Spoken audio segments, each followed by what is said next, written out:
अष्टावक्र गीता 18वां प्रकरण, सूत्र है 63। अनुवाद देखिए। मूर्ख पुरुष की दृष्टि सदा भावना और अभावना में लगी रहती है, जबकि स्वस्थ पुरुष की दृष्टि, स्वस्थ पुरुष माना ज्ञानी पुरुष की दृष्टि, भावना और अभावना दोनों से युक्त रहकर भी उनके प्रति अदृष्टि रूप ही रहती है। व्याख्या देते हैं। इसी क्रम में अष्टावक्र कहते हैं कि मूढ़ पुरुष की दृष्टि सदा भावना और अभावना में ही लगी रहती है। वह हर समय इसी चिंता में लगा रहता है कि कितना मेरे पास है और अभी कितने का और अभाव है, कमी है, जिसे मुझे पूरा करना है, और किस प्रकार मैं इन अभावों की पूर्ति कर सकता हूं, कैसे की जाए ये कमी पूरी, किस छल प्रपंच तिकड़म झूठ बेईमानी आदि से इसे पूरा किया जाए, और इसके अलावा जो है मेरे पास उसकी रक्षा, उसका उपयोग किस प्रकार किया जाए। ये सारी किसकी बताई? बुद्धि, मूढ़ बुद्धि, मूढ़ पुरुष की। उसकी चिंता इन्हीं सभी बातों में लगी रहती है। उसकी सारी बुद्धि, मूढ़ पुरुष की सारी चेतना इसी भाव और अभाव, जो उसके पास है या जो उसके पास नहीं है, जो नहीं है उसके लिए जो उसको परिश्रम करना है, उसके ही घेरे में घूमती रहती है। इससे परे वो कुछ भी नहीं सोच सकता। वो एक बैल होता है ना, उसकी आंख पे पट्टी बंधी होती है, गोल गोल घूमता रहता है, घाणी का बैल कहते हैं उसको। वो घाणी का बैल बनकर इनके इर्द गिर्द ही चक्कर लगाता रहता है, इनके अभाव और अभाव के। इसलिए ना वह सुखपूर्वक इन्हें भोग सकता है और ना ही इन्हें त्याग सकता है। उसकी गति कैसी हो जाती है? सांप छछूंदर जैसी गति, ना निगले बनता है और ना ही छोड़ा जाता है। किंतु ज्ञानी की दृष्टि इन दोनों से ही मुक्त रहती है। किन दोनों से? भाव और अभाव से। वो ना इसकी चिंता करता है कि उसके पास क्या है, ना इस बात की चिंता है कि किस चीज का अभाव है उसके जीवन में। वो भाव और अभाव दोनों से दृष्टि हटाकर उसके पास जो है उसी में संतुष्ट रहता है। क्योंकि क्या समझना है, इस भाव और अभाव का विचार जो है वो वासना के कारण ही तो आता है, और ज्ञानी का अंतःकरण वासना से मुक्त हो चुका है। इसलिए ज्ञानी के अंदर ये भाव और अभाव का विचार ही नहीं आता। ज्ञानी वासना रहित हो जाने से इस घेरे से बाहर हो जाता है, भाव और अभाव के घेरे। वो भी भाव और अभाव युक्त तो रहता है, जीवन में उसके भाव और अभाव तो दिखाई देते हैं कि क्या है और क्या नहीं है, किंतु उसकी दृष्टि उन पर नहीं जाती है। ऐसा नहीं है कि उसकी जिंदगी में कुछ होना और ना होना, कुछ प्राप्त होना, कुछ अभी प्राप्त होने योग्य बाकी, ऐसा नहीं घटता है। होता है, सब जीवन उसका भी वैसे ही है, लेकिन वो उसकी तरफ दृष्टि नहीं रखता कि मेरे पास क्या है और क्या नहीं है। वो उससे ऊपर उठ जाता है। ये दृष्टिकोण का अंतर है यहाँ पर, ज्ञानी का और मूढ़ पुरुष का।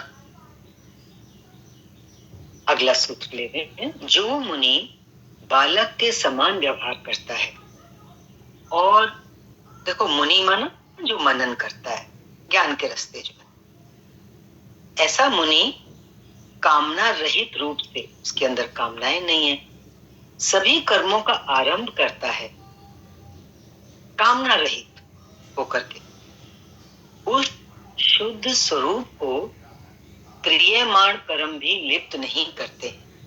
ऐसे शुद्ध पुरुष को जो इस जन्म में उसके कर्म हो रहे हैं क्रियमाण, जो नए कर्म बन रहे हैं उनसे भी वो लिप्त नहीं होता। व्याख्या देख रहे हैं, कर्म बंधन नहीं है। बंधन क्या है? बंधन तो हमारी कामना है, आसक्ति है, हमारा अहंकार है। ज्ञानी और अज्ञानी दोनों कर्म तो करते ही हैं, करने ही पड़ते हैं, दोनों ही संसार में हैं। बस अंतर किस बात का है? दोनों की दृष्टि में अंतर होता है। जैसे अज्ञानी के कर्म कर्तापन से होते हैं कि मैं करने वाला, वो आसक्ति और अहंकार और कामना से करता है, फल आकांक्षा से करता है, जिसके कारण उसके जो कर्म हैं वो बंधन का कारण बन जाते हैं। जबकि ज्ञानी के कर्म स्वभाव से होते हैं, नॉर्मल नेचुरल, स्वभाव से मीन्स स्व में स्थित होके, वो कर्तापन के भाव से ऊपर उठ के उसकी स्थिति कहाँ है? आत्मा में है, इसलिए उसके कर्म निष्काम होते हैं। निष्काम का मतलब यहाँ पे सरल अर्थ समझना, उसे फल की इच्छा नहीं है। तो वो जब फल की इच्छा के बिना करता है तो उसके कर्म कैसे हो गए? बालवत, खेल के समान होते। जैसे बच्चे हैं ना,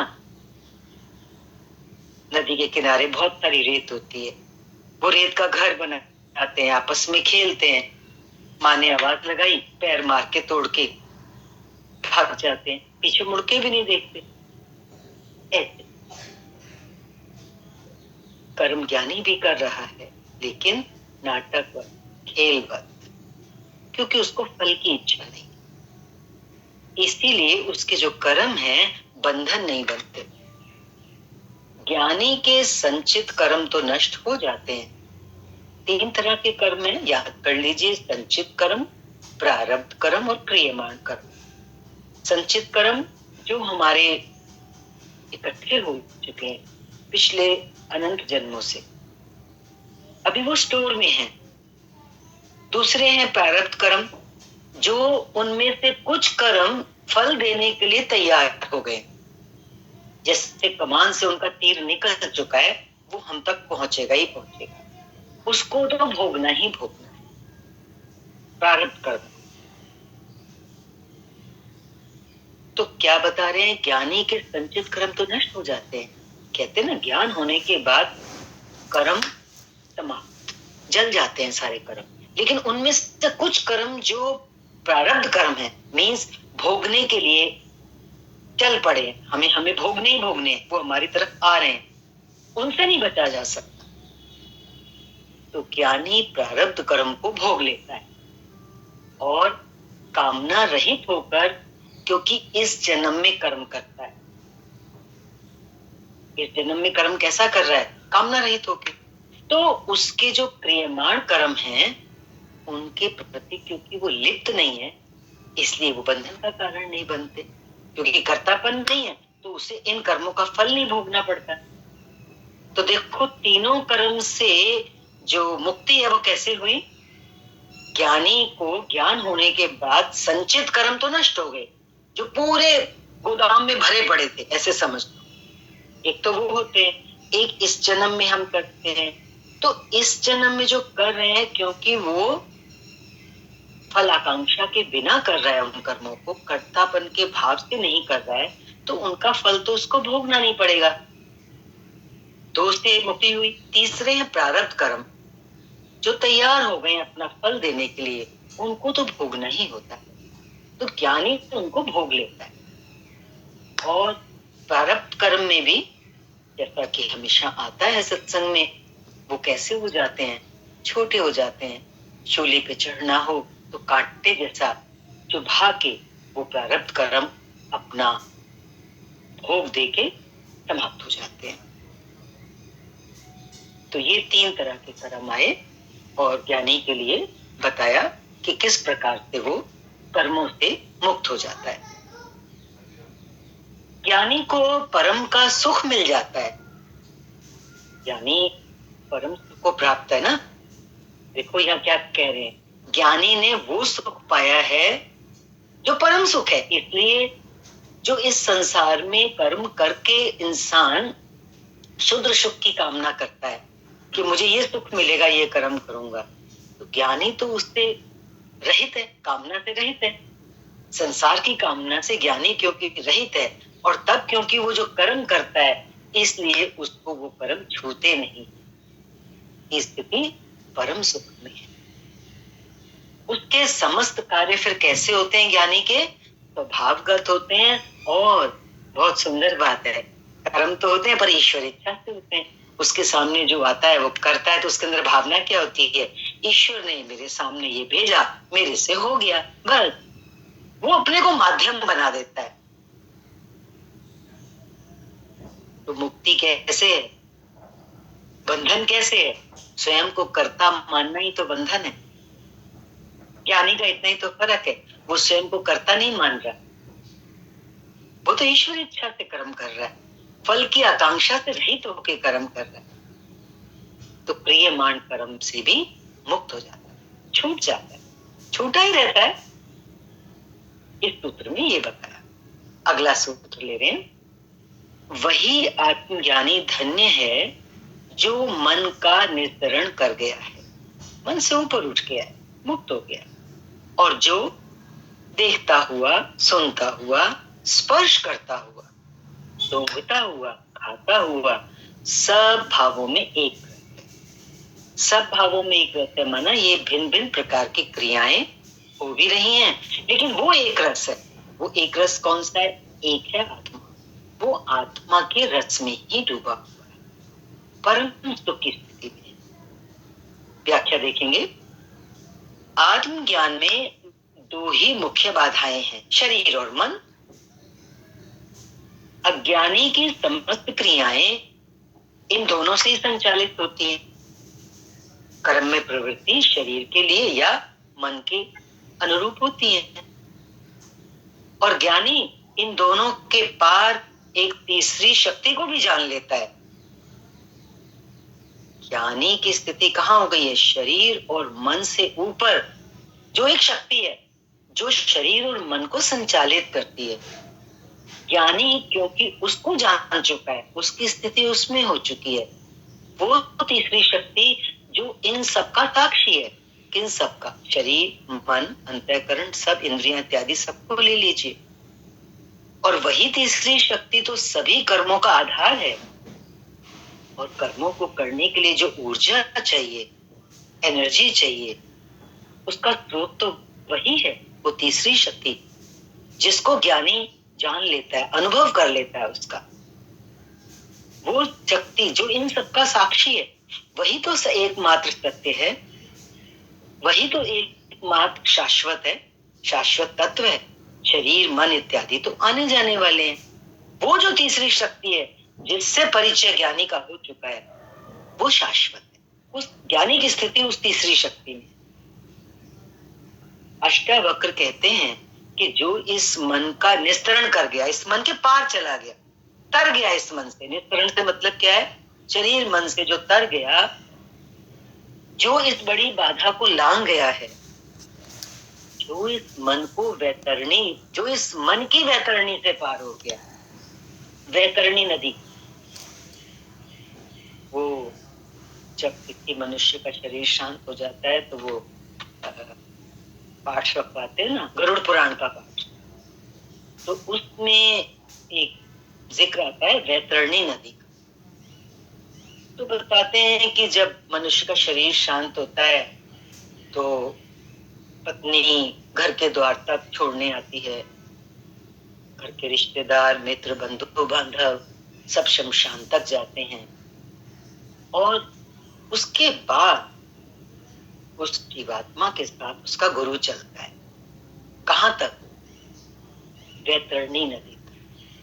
जब वैतरणी नदी आती है तो इस किनारे पे गुरु अब उसका हाथ छोड़ कहता है, ये मेरा भी साथ तेरे साथ यहां तक था, अब ये नदी तुझे स्वयं पार करनी। वैतरणी, मन से पार। कोई कितना भी दम लगा ले, देखो इस मन से तो हमें स्वयं को ही पार हो। लाख ज्ञान सुन लो, लाख मंत्र जप लो, कितने तीर्थ चले जाओ, लेकिन ये मन को मन से ही समझना पड़ता है। मन से मन को ही संयमित करना पड़ता है। जो इस मन की वैतरणी से पार हो गया है वही आत्मज्ञान का सुख प्राप्त। ऐसा आत्मज्ञानी धन्य है। मन के समस्त विकारों से ऊपर उठकर जिसने उस एक आत्म तत्व का अनुभव कर लिया। आत्म तत्व कैसी चीज है अनुभव करने की है। ये किताबों में नहीं मिलेगी, ये हम इंद्रियों से नहीं देख सकते, मन से भी नहीं ग्रहण कर सकते। इसका भीतर अनुभव होता है। वह ज्ञानी इंद्रियगत समस्त कर्मों को करता हुआ भी, कर्म किससे होते हैं? इंद्रियों से होते हैं, ज्ञान इंद्रियों कर्म इंद्रियों से। ज्ञानी जो है वो इन सब कर्मों को करता हुआ भी, वो कर्म कौन से हैं? देखना, सुनना, स्पर्श करना, सूंघना, खाना इत्यादि। इन सब कर्मों को करता हुआ भी सब भावों में एक रस है। वो उसकी स्थिति उस एक आत्मा में, वो उस रस में डूबा है। और ये बाहर से सारे कर्म उसके स्वभावगत और वासना रहित होते हैं। कामना से रहित है ना उसका हृदय, तो कर्म उसके कैसे हैं? वासना से रहित है, मीन्स उसको फल की आकांक्षा नहीं है। अगला सूत्र देखिए, अनुवाद है। सदैव आकाश के समान निर्विकल्प ज्ञानी को कहाँ संसार है, कहाँ आभास है, और कहाँ साध्य है, कहाँ साधन है। माना क्या? साधन, साध्य, संसार ये सब लुप्त हो गए। किसके लिए? उस निर्विकल्प ज्ञानी के लिए। निर्विकल्प में सब उसका अंतःकरण शून्य है संकल्प विकल्पों से। व्याख्या देख लीजिए, यहां बता रहे हैं, ये बात हमें भी समझनी है। कह रहे हैं ये संसार मन का ही प्रक्षेपण है, मन का ही प्रक्षेपण है। साधारण शब्दों में कह सकते हैं मन ही तो संसार है। माना क्या? हमारे मन में जो होता है हमें संसार वैसा ही दिखता है। हमारे मन का प्रोजेक्शन है संसार, जो हम ही फेंक रहे हैं अपने अंदर से संसार के ऊपर, और फिर वैसा ही दिखता है।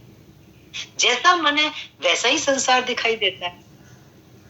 संसार में राग द्वेष, लाभ हानि, हर्ष विषाद, सुख दुख जो भी दिखाई देते हैं वो सब मन का ही खेल है।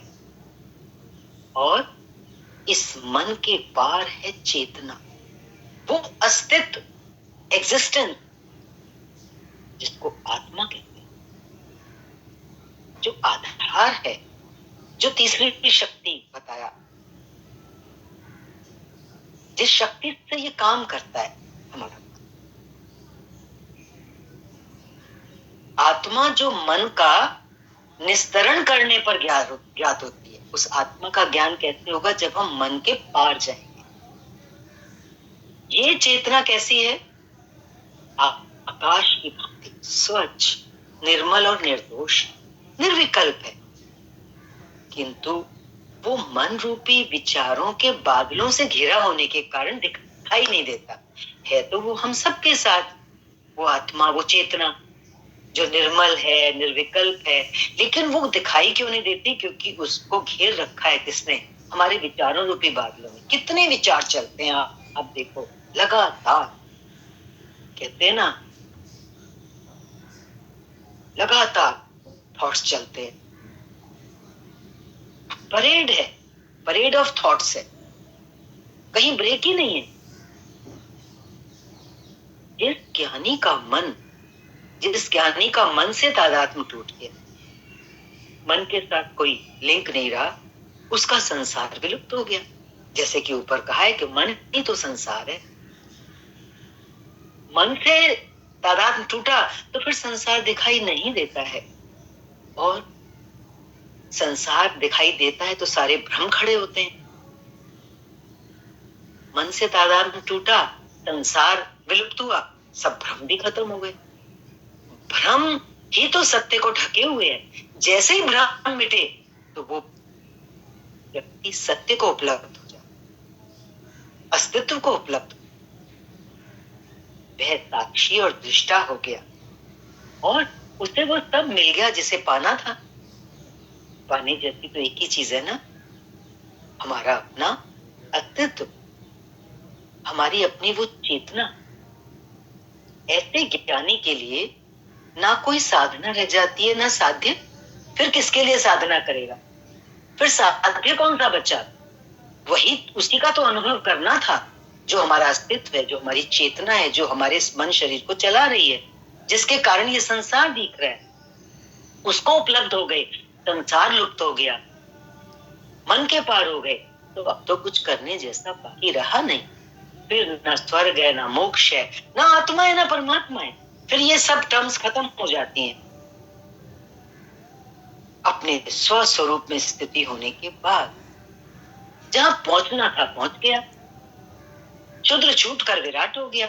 शूद्र क्या था? इस शरीर मन के दायरे में शूद्र थे। इससे ऊपर उठकर उस तीसरी चेतना का, शक्ति का जब अनुभव हो गया तो विराट हो गया। वही तो है पूरे ब्रह्मांड में व्याप्त शक्ति, जिसका अनुभव इस पिंड के अंदर होता है। कहते ना, जे पिंडे थे ब्रह्मांडे, तो पिंड में अनुभव हुआ, तो पिंड का अनुभव और ब्रह्मांड का अनुभव, ब्रह्मांड की जो शक्ति है तो एक ही है। मुक्त हो गया। यही स्थिति मुक्ति की और यही परम उपलब्धि थी जिससे पा लिया। ऐसा व्यक्ति निर्विकल्प हो गया, शांत हो गया, शून्य हो गया उसका चित्त, और यही ज्ञान की अंतिम स्थिति है। अगला सूत्र देखिए, वही सन्यासी जय को प्राप्त होता है। उसी की विजय जो पूर्ण आनंद स्वरूप है, जिसकी सहज समाधि लगातार बनी रहती है, जिसकी सहज समाधि अकृत्रिम, कृत्रिम होता है आर्टिफिशियल, बनावटी, और अकृत्रिम मीन्स नेचुरल।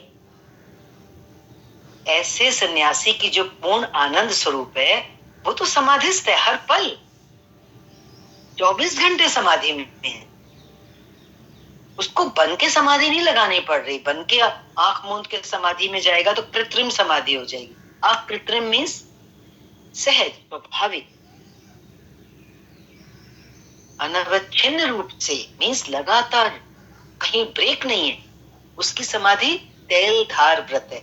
जैसे तेल की धारा टूटती नहीं है, उसकी अंदर जो समाधि की स्थिति है उसमें कभी कहीं ब्रेक नहीं आता है, वो निरंतर उसी में स्थित है।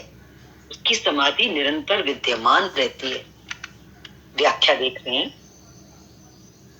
कह रहे हैं कि सन्यास आरंभ है और समाधि है अंत। देखो पीछे आया था, सन्यास आरंभ कैसे बता दिया। हमें तो लगेगा जो सन्यासी होते हैं वो तो संसार छोड़ के चले गए, उनका तो काम हो गया। सन्यास का वास्तविक अर्थ है, सन्यास जो है वो संसार के अनुभवों का सार है, निचोड़ है। जिसने संसार के अनुभवों को प्राप्त कर लिया वही सन्यासी है। और अगर अनुभवों को प्राप्त किए बिना कोई सन्यास ले लेता है तो वो कच्चा सन्यास है, थोपा हुआ सन्यास है, वो तो कभी डगमगा सकता है। तो सन्यास लिया नहीं जाता, सन्यास होता है। होता है माना जब संसार के अनुभवों को हम अंदर में लेते हैं, उनका विश्लेषण करते हैं और अपने निश्चय के अनुसार हम संसार से उठते हैं, तो वो घटना घटती है जीवन में। ये आंतरिक सन्यास है और यही वास्तविक सन्यास है। क्लियर हुआ? संसार के अनुभवों का सार और निचोड़ ही सन्यास है, यूं समझ। तो सन्यास को वो कह रहे हैं, सन्यास तो आरंभ है। कैसे आरंभ है? हम संसार में बैठे हैं, भगवान ने तो संसार इसीलिए बनाया ना कि इस संसार से अनुभवों को एकत्रित करो, फिर तुम अपना ही निश्चय करो, अपना निष्कर्ष निकालो। जब मनुष्य अपने निष्कर्ष से, अपने निश्चय से उठता है तो फिर वो भीतर प्रवेश करता है, क्योंकि उसको लगता है ना बाहर संसार क्या है, ये तो एक भ्रम है, नाशवंत है। जब ये स्थिति हो जाती है तो संसार में रहते हुए उसकी स्थिति अंदर की तरफ मुड़ जाती है। वो अंदर की तरफ प्रवेश कर जाता है और वहीं उसको परम शांति का अनुभव होता है। तो समाधि कैसी हुई? सहज समाधि, चलते फिरते समाधि, हर पल की समाधि। जिस प्रकार विधिवत शिक्षा प्राप्त करने हेतु विद्यार्थी किसी विद्यालय में प्रवेश लेता है तो उसे विद्यालय में अनुशासन, समय की पाबंदी, नियमित पठन पाठन, स्वच्छ आचरण आदि का पालन करना पड़ता है और उसे विशेष प्रकार की ड्रेस पहनने को भी कहा जाता है। इसी प्रकार अध्यात्म में, स्पिरिचुअल लाइफ में आत्म ज्ञान प्राप्त करने के लिए जो मुमुक्षु व्यक्ति है उसको विधिवत शिक्षण के लिए संन्यास से आरंभ करना होता है। में इस संसार में अनुभव लेने की आवश्यकता होती है और फिर जब वो उन सब अनुभवों को ले चुका है तो उसकी समाप्ति कहाँ होती है? समाधि में। जहां सन्यासी आत्म ज्ञान को प्राप्त कर स्वयं पूर्ण आनंद स्वरूप हो जाता है, आनंद स्वरूप हो जाता है। ये आनंद कहीं से लाना नहीं पड़ता। आत्म ज्ञान को प्राप्त होने के बाद ये स्थिति स्वतः प्राप्त हो जाती है। संन्यास अवस्था में उसे विभिन्न प्रकार के नियम, संन्यास अवस्था याद रखना, वो जब संसार में अनुभवों को उपलब्ध हो रहा है, उस अवस्था में विभिन्न प्रकार के उसे नियम, संयम, अनुशासन से गुजरना है। ये साधना अवस्था है ना, साधन कर रहा है व्यक्ति। किंतु आत्मज्ञान के बाद जब काम पूरा हो गया, इनकी आवश्यकता नहीं रहती। नियम, संयम, अनुशासन समाधिस्थ हो जाता है ना, फिर सब शक शंकाएं समाप्त। समाधिस्थ होने का मतलब अब कोई भ्रम नहीं रहा, कोई शंका नहीं रही। बाहरी नियम, संयम आदि शरीर और मन को नियंत्रित करने के लिए आवश्यक हैं, किंतु ज्ञान प्राप्ति के बाद ये स्वतः नियंत्रित हो जाते हैं। एक बार उस स्थिति में पहुंचने के बाद फिर इस शरीर मन को नियंत्रित करने की बाहर से आवश्यकता शेष नहीं रह जाती। वो स्वभाव से नियंत्रित रहते हैं, इन्हें जबरदस्ती रोकना नहीं पड़ता। समाधि में वह निरंतर अपनी आत्मा में रमण करता है। अब स्पष्ट हो रहा है ना समाधि का अर्थ। समाधि वो नहीं जहां हाथ पैर बांध के आंखें मूंद के बैठ गए। समाधि का मतलब है ऐसी अंतर स्थिति जहां संकल्प विकल्प समाप्त हो चुके हैं, संन्यास के उस दौर से गुजर चुके हैं जहां हमें संसार के अनुभवों से गुजरना था, और फिर उस अंतर की स्थिति में स्थित होके जहां आत्मज्ञान का, अपनी चेतना का अनुभव होता है, उससे जुड़ना, उसमें स्थिर होना, यही है अपनी आत्मा में रमण करना और यही है परमानंद स्वरूप। यही सन्यासी की सहज समाधि है।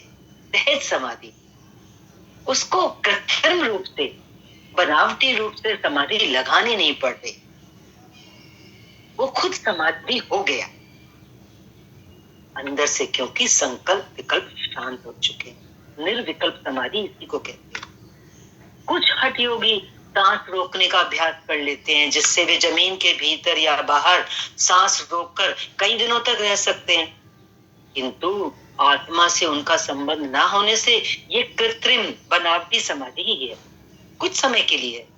ऐसी समाधि केवल दिखावटी है, प्रदर्शन की ही वस्तु है, लोगों के ऊपर प्रभाव डालने के लिए।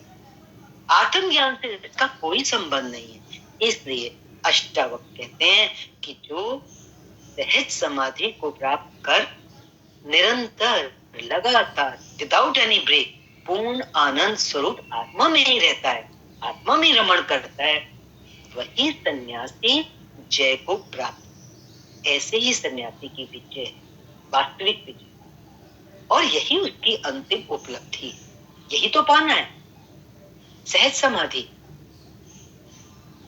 प्रयत्न करके लगाई गई समाधि कृत्रिम है, आर्टिफिशियल है, जबकि ज्ञानी को सहज समाधि प्राप्त होती है। आज के लिए इतना ही। हरि ओम, शांति।